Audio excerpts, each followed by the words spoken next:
became so confused. I said, this is the house of God. It is the house of God. Let's all go in. I prayed. I forgot I was a Muslim. I prayed like a Christian.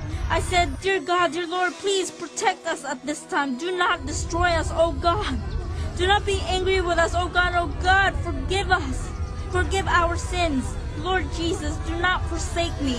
Everyone was chanting, Lord Jesus, Lord Jesus. Suddenly the water stopped.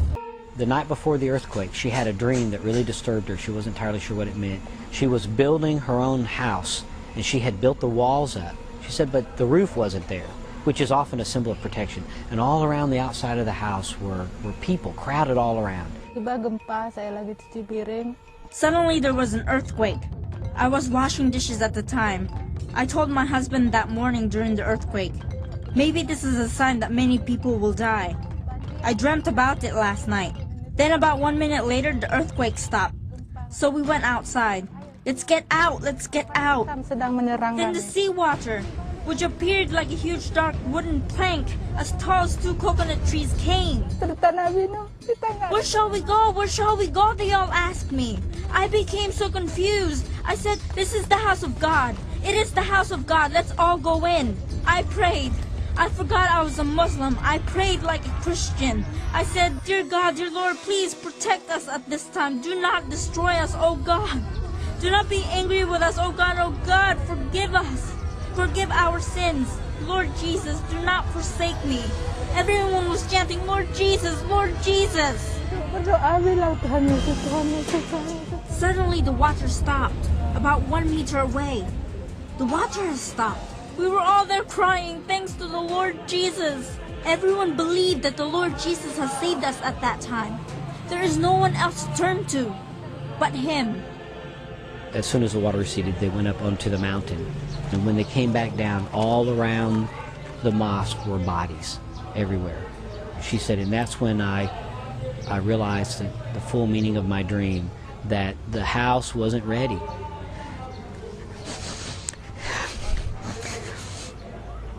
It didn't have a roof, had no protection.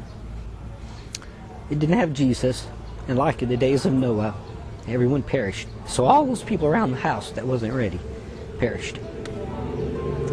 And we were able to tell her, in times of crisis, deep crisis, what's really in our heart shows up. And when the water was there, it was to Jesus that she prayed. Jesus chose to save those people for that testimony of that woman. I don't know what He intends, but He has moved in the lives of those people, and the testimony is there. Shalom saudara-saudara, berjumpa lagi dengan saya Pendeta Rio Pasaribu. Selamat datang di channel TV Kabar Baik, yaitu channel kita bersama. Jangan lupa dukung channel ini supaya channel ini bisa menjadi berkat bagi banyak orang. Puji Tuhan, saya diberkati dengan video cuplikan ini. Saya lihat ya, katanya kejadian ini di Aceh ya, bagaimana saudara-saudara Muslim mereka ya mengalami yang mana tsunami mau datang, tetapi mereka mendengar tentang Tuhan Yesus. Lalu mereka masuk ke suatu musola, dan di situ mereka berseru memanggil nama Yesus. Yesus, Yesus, Yesus. Dalam bahasa Inggrisnya dikatakan Lord Jesus, Lord Jesus, Lord Jesus. Mereka berseru, sehingga mereka yang berseru memanggil nama Yesus, mereka diselamatkan.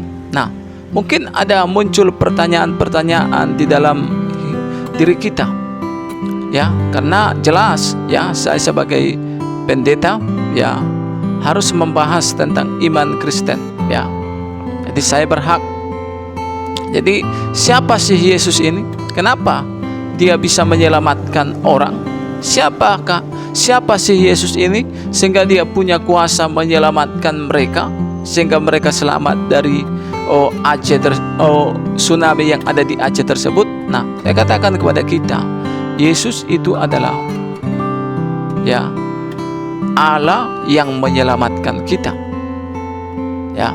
Kisah Rasul 4 ayat 12 dikatakan, keselamatan tidak ada di dalam siapapun juga selain di dalam Yesus. Di bawah kolong langit ini tidak ada nama lain yang bisa menyelamatkan. Hanya oleh nama Yesus kita diselamatkan. Ya, dalam hal menyelamatkan di sini bukan hanya menyelamatkan tentang di bumi ini, seperti yang dialami oleh saudara-saudara kita yang terjadi di Aceh. Bagaimana mereka diselamatkan ketika mereka berseru kepada nama Yesus sehingga mereka selamat dari tsunami yang terjadi di mana mereka berada. Tetapi juga Yesus ini adalah Allah yang menyelamatkan kita dari murka Allah yang akan datang. 2000 tahun yang lalu Tuhan Yesus ini pernah menjelma sebagai manusia. Itu sebabnya dia hidup seperti manusia biasa. Tapi di samping itu dia adalah Allah. Nah, saudara-saudara kasih Tuhan, di Alkitab jelas dituliskan bagaimana banyak orang-orang diselamatkan. Seperti Sadrak, Mesak, Abednego, mereka dilemparkan ke dalam perapian yang menyala-nyala karena mereka memilih menyembah Tuhan Allah yang hidup. Lalu apa yang terjadi? Siapakah yang menyelamatkan mereka? Yang menyelamatkan mereka adalah nama Tuhan, nama Yesus. Ya, Kristus itu sudah ada. Firman Tuhan mengatakan, pada mulanya adalah firman. Firman itu bersama-sama dengan Allah, dan firman itu adalah Allah. Yohanes 1 mengatakan, ia datang kepada milik kepunyaannya, tetapi orang-orang kepunyaannya tidak mengenalnya. Tetapi orang menerima Yesus diberinya kuasa menjadi anak-anak Allah. Saudara-saudara kasih Tuhan, jadi Sadrak, Mesak, Abednego, mereka dicampakkan ke dalam perapian yang menyala-nyala karena mereka memilih untuk tidak mau menyembah berhala yang telah dibuat oleh raja pada waktu itu. Lalu Sadrak, Mesak, Abednego dicampakkan ke dalam perapian yang menyala-nyala. Tetapi apakah Sadrak, Mesak, Abednego mati? Tidak. Siapakah yang menyelamatkan mereka? Yang menyelamatkan mereka adalah nama Tuhan, yaitu nama Yesus, Allah yang hidup, yang sudah ada sebelum bumi ada. Begitu juga dengan Daniel. Diperintahkan, raja memerintahkan pada waktu itu, siapa yang menyampaikan permohonannya kepada siapapun kecuali kepada raja, orang itu harus dicampakkan ke dalam gua singa. Daniel tetap dia memuji Allahnya 3 kali sehari. Dia tetap berdoa 3 kali sehari. Apa yang terjadi?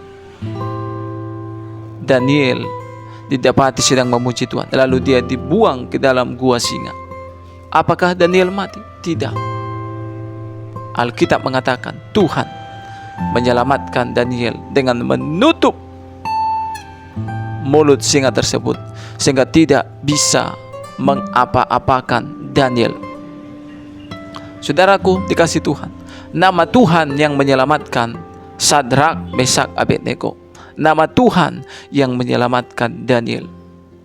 Dan juga di Alkitab ada seorang lumpuh ketika Petrus dan juga Yohanes mereka mau masuk ke dalam bait Allah. Di situ ada orang yang lumpuh sejak lahir. Bayangkan, orang lumpuh ini melihat Petrus dan menatap juga Yohanes. Orang lumpuh ini mengira akan mendapat sesuatu, mungkin seperti emas, mungkin seperti uang. Tetapi Petrus berkata, emas dan perak tidak ada pada kami, tidak ada padaku, tapi apa yang kupunya kuberikan kepadamu. Demi nama Yesus, orang Nazaret itu, berjalanlah. Saudara-saudara kasih Tuhan, orang lumpuh yang sudah lahir ini berjalan. Kenapa?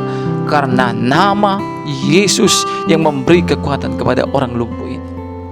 Saudaraku kasih Tuhan, lalu apa yang terjadi? Orang lumpuh ini memuliakan Allah. Lalu orang banyak melihat.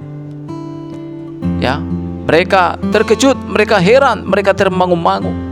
Lalu Petrus mengatakan, kenapa kalian melihat kami seolah-olah kamilah yang menyelamatkan orang ini?